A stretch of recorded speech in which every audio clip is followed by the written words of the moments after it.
Hello தோழர்களே, எல்லாருக்கும் வணக்கம். Welcome to my channel. இன்னைக்கு பார்த்தீங்கன்னா, நான் குளிச்சுட்டு ரெடியா இருக்கேன். இது பாருங்க, இந்த குர்தா வந்து வாங்கி ரொம்ப நாள் ஆகுது. ஸோ 2017 பார்த்தீங்கன்னா, நானும் எங்க அம்மாவும் சேர்ந்து திருமலைக்கு போயிருப்போம். அங்க பார்த்தீங்கன்னா, மேல அந்த ஜப்பாலி ஹில்ஸ்க்கெல்லாம் கூட போயிருப்போம். அந்த ஃபோட்டோஸ்லலாம் பார்த்தீங்கன்னா, இந்த குர்தா தான் போட்டிருப்பேன்.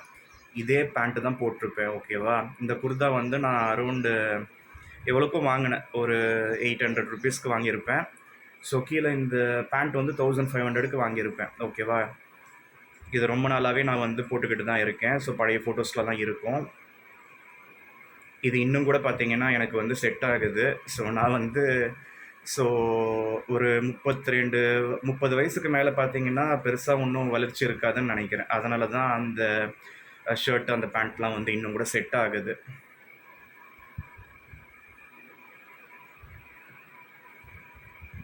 ஸோ இந்த செயின் வந்து பார்த்தீங்கன்னா, நான் அபுதாபில ஒர்க் பண்ணப்போ வாங்கினது. இது அரவுண்டு 14 கிராம்ஸு. இது வந்து பார்த்தீங்கன்னா 6 கிராம்ஸு.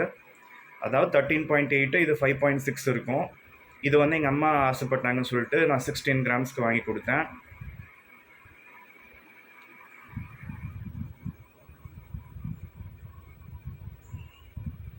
ஸோ இது வந்து பார்த்தீங்கன்னா 14 கிராம்ஸ்ன்னு நினைக்கிறேன் அகைன். இல்ல, இது வந்து 12 கிராம்ஸ் இருக்கும். 11.8.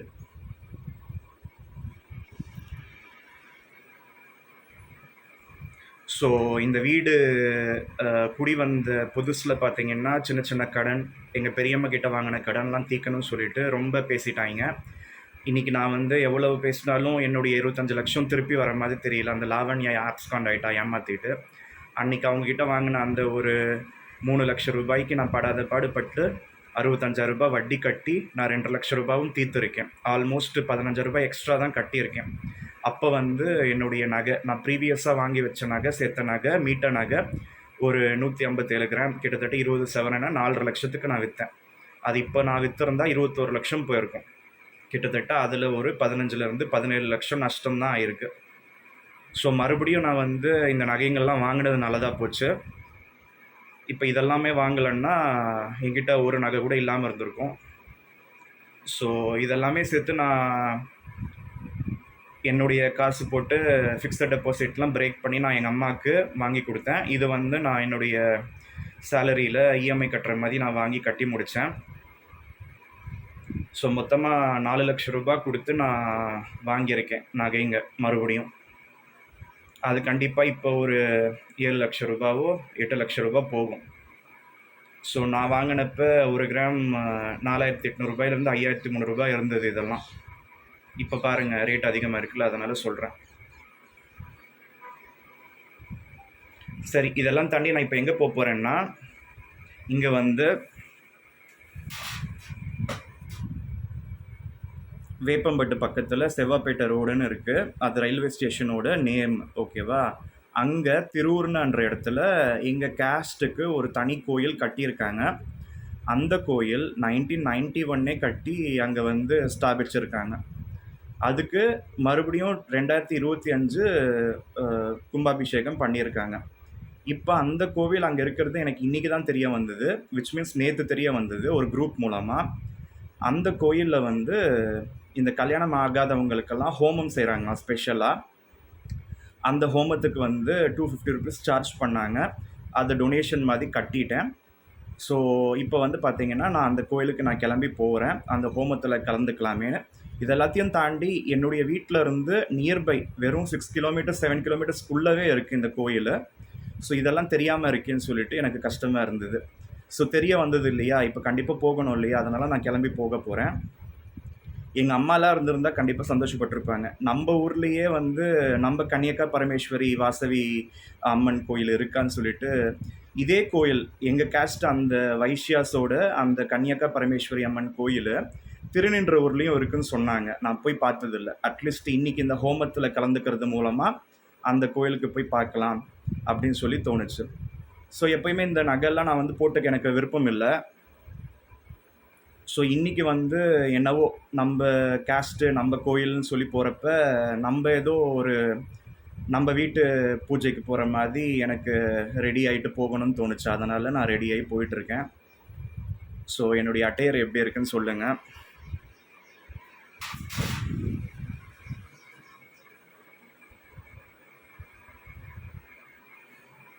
எப்படி நான் மாப்பிள்ளை மாதிரி இருக்கேனா?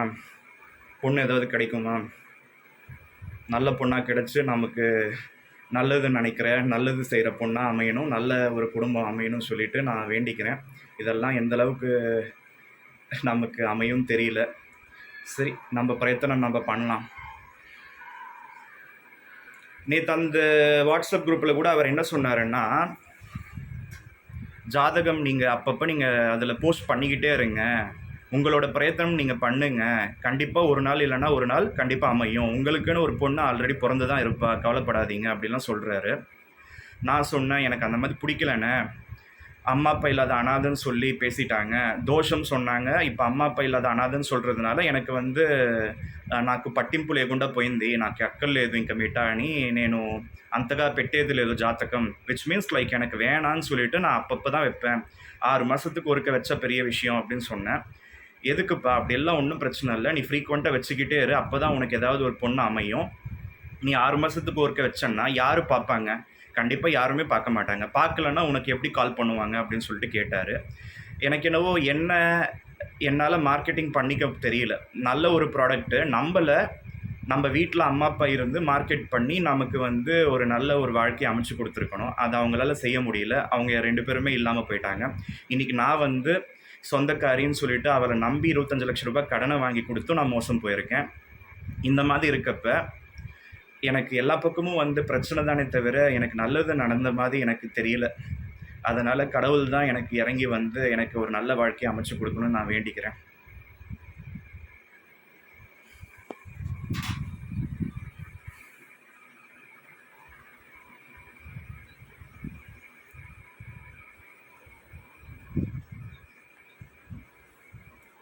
லேசாக தொப்பை இருக்க மாதிரி தெரியுது இல்லை? தொப்பை குறைச்சிட்டா நல்லாயிருக்கும்.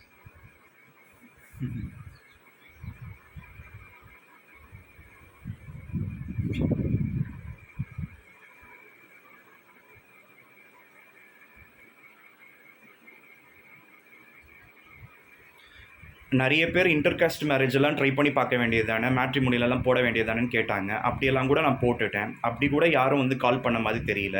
அதுக்கு ஏதாவது சார்ஜஸ் நம்ம பே பண்ணால் அதில் மெம்பர்ஷிப் எடுத்தால் அதில் தான் நமக்கு வந்து அமையும் போல்.